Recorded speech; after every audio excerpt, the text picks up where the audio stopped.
Bom dia, meus amados irmãos, que a graça, que a paz do Senhor possa habitar em nossos corações por meio de Cristo, nos fortalecendo cada vez mais até atingirmos a estatura de Cristo. Amados, chegamos hoje ao último dia da nossa lição bíblica diária. Hoje, sexta-feira, vamos aqui examinar aqui as duas últimas perguntas da nossa lição. Antes aqui vamos recapitular as lições que nós aprendemos ontem, na quinta-feira. Nós vimos ontem a pergunta 9, que a resposta estava lá em Isaías 43, 27 e 28, quando o Senhor afirma que o pai da nossa raça, o pai da sua raça, referindo-se ao povo de Jerusalém e à raça humana inteira, né? O pai da sua raça pecou, uma referência a Adão, claro, né? E os seus profetas também pecaram. Todo mundo que veio depois de Adão, os profetas, porque eram as pessoas que deveriam ser consagradas, né? Homens que se santificavam, ou seja, todo mundo pecou. As suas autoridades profanaram o templo, aqui a autoridade principalmente no sentido religioso, o sumo sacerdote, o sacerdote, né? Por isso o Senhor afirma que permitiu que Israel fosse destruído, fosse levado cativo, a nação fosse desconstruída e passou por todas essas consequências, né? E da consequência da humilhação. Vimos também quando o Senhor disse lá, né? Chama Israel, faz um apelo, escuta Israel, você é o meu servo, né? Eu escolhi você, eu sou o seu criador, eu que tenho ajudado você desde o dia que você nasceu. Aí o Senhor repete, você é meu servo, não fique com medo de mim, eu amo você, eu quem escolhi você para ser meu servo. Aqui nós vemos, né, o Senhor com muito amor, com muita misericórdia, apelando, né, o coração do povo para que ele retornasse, né, retornasse à obediência, retornasse ao caminho da luz. Portanto, hoje, na sexta-feira, na nossa primeira pergunta de hoje, diz assim: o que o Senhor promete fazer no deserto, nas terras secas, né? E o que os descendentes de Israel iria receber. Versículo agora, o capítulo 44, versículo 3 e 4, que diz assim: vou fazer com que caia chuva no deserto e com que as terras secas corram rios. Assim também derramarei o meu espírito sobre os seus descendentes e lhes darei as minhas bênçãos. Eles crescerão como a grama bem regada, como chorões que nascem na beira dos rios. Que linguagem, né? Que coisa linda essa linguagem que o Senhor usa aqui. Primeiro, no versículo anterior, ele faz promessas aqui dizendo, olha, você é especial, eu escolhi você, não foi à toa que eu escolhi você. Eu escolhi você com um propósito, eu amo você. Você é meu servo, né? O Senhor abre o capítulo 44 com toda essa linguagem de, né, trazendo uma nova identidade, uma nova oportunidade. E aqui agora, na 11ª questão, o Senhor começa com uma promessa, né? A promessa aqui é de derramar chuva. Ué, mas ele não já disse que ia levá-la para o deserto? E no deserto já traria águas, né? Faria brotar do chão lagoas, lagos, rios e tal. Mas, além disso, ele usa toda uma linguagem aqui tipológica, né? Que é chover. Chover é água do céu. É uma água que cai do céu. O rio é uma água que já está na terra. O lago já é uma água que está armazenada na terra. Mas quando Deus usa o termo chuva, ele está dizendo que vem do céu, do Pai que está no céu. É uma providência que vem de Deus. A água que cai do céu, ela tem muitas representatividades aqui.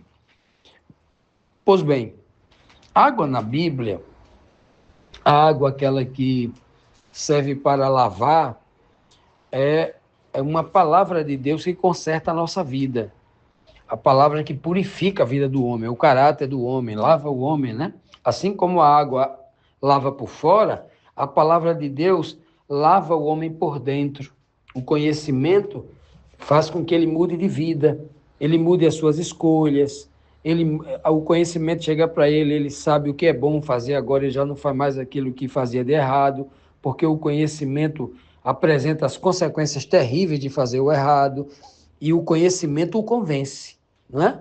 Então, outro sentido da chuva, como aquela chuva que mata a sede, como um alimento primordial para a vida humana, para a manutenção da vida, aí já tem outro significado, mas também funciona como a palavra de Deus, né? A palavra que alimenta, a palavra que orienta a pessoa. Quando o Senhor diz que faz cair do céu, quando ele faz chover, né, água do céu, vai mandar chuva em pessoas que estavam sedentas, em pessoas que é como terra seca. Essas pessoas não tinham conhecimento da verdade, essas pessoas estavam andando errado, essas pessoas eram muito carentes, né? Viviam em muita dificuldade. E aí a chuva cai, uma chuva do Espírito Santo de Deus, né? Sobre essas pessoas, trazendo riqueza espiritual, trazendo consolo, despertamento, coragem, visão das coisas, entendimento das coisas. Não tem riqueza maior do que isso, né? E ele disse que ia derramar, usando o termo derramar, derramarei, né? Claro que uma chuva é derramada do céu para a terra. Ele está falando, derramarei o meu espírito. A chuva aqui não é apenas de água, é uma chuva do espírito, ou seja, uma palavra inspirada, uma palavra com poder, com propósito, com o poder de transformar a vida das pessoas. E isso vai ser repetido lá no livro de Joel, capítulo 2, né? Capítulo 2, versículo 23 e 28, o Senhor promete lá, dizendo assim, olha, eu vou derramar sobre vocês a chuva temporã e a chuva serúdia. Ele promete lá no verso 23. Aí no verso 28 ele detalha isso, olha, esse que eu derramarei sobre toda a carne, o meu espírito, né? E sobre os meus servos, tal, e os meus servos profetizarão naquele tempo, né? Os velhos sonharão sonhos, os jovens terão visões, porque Deus vai derramar o seu Espírito sobre toda a carne. Olha que coisa linda, né? Por isso que ele, aqui no livro de Isaías, ele está falando que vai derramar sobre os descendentes, os seus descendentes, mostrando claramente que o povo, ao sair do cativeiro babilônico, ao retornar para lá, os filhos deles iriam receber essas bênçãos. Se eles, obviamente, se livrassem da idolatria, voltassem ao caminho da obediência. Se Deus visita a iniquidade do pai nos filhos, dos idólatras, os que adoram as imagens, né? O pecado gravíssimo da idolatria, está lá no segundo mandamento da lei de Deus, lá em Êxodo 20. Ora, as suas misericórdias atingem até 1000 gerações. E quais são as misericórdias de Deus? Está aqui uma demonstração, né? A chuva do Espírito sobre o povo. Continuando, amados, vamos aqui para a nossa última pergunta da nossa lição dessa semana, que diz assim, o que aconteceria com os povos das outras nações ao verem o povo de Israel sendo abençoado e adorando ao único Deus, o Senhor? O que eles fariam depois disso, né, ao ver isso? O versículo agora é o 5, que diz assim, muitos se ajuntarão ao povo de Deus. Um dia, um dirá assim, eu sou do Senhor. O outro então dirá, o meu nome é Jacó. Outro ainda escreverá na sua mão, eu pertenço ao Senhor. E ainda outro usará Israel como sobrenome. Olha só, que promessa, né? E aqui o Senhor deixa bem claro que o futuro, né, os descendentes, está no contexto aqui, essas nações se ajuntariam e, apesar de ser nações gentílicas, eles seriam, já está dizendo bem claro aqui, que eles seriam povo do Senhor, como era um judeu comum, como era o judeu natural, que nas suas veias corria o sangue de Abraão. Por isso que Cristo disse que até daquelas pedras Deus poderia suscitar filhos de Abraão, filhos de Jacó, né? Até daquelas filhos de Israel, até daquelas pedras, né? Isso aqui acontece justamente quando Deus manda essa chuva. Aquela chuva que ele cita lá, a chuva do Espírito, lá em Joel 2:28, né? Que nós citamos, comentamos na pergunta anterior, e que o apóstolo Pedro vai descrever, inclusive citar o texto de Joel 2:28 lá em Atos 2, quando Pedro, cheio do Espírito Santo, batizado e selado com o Espírito Santo, né?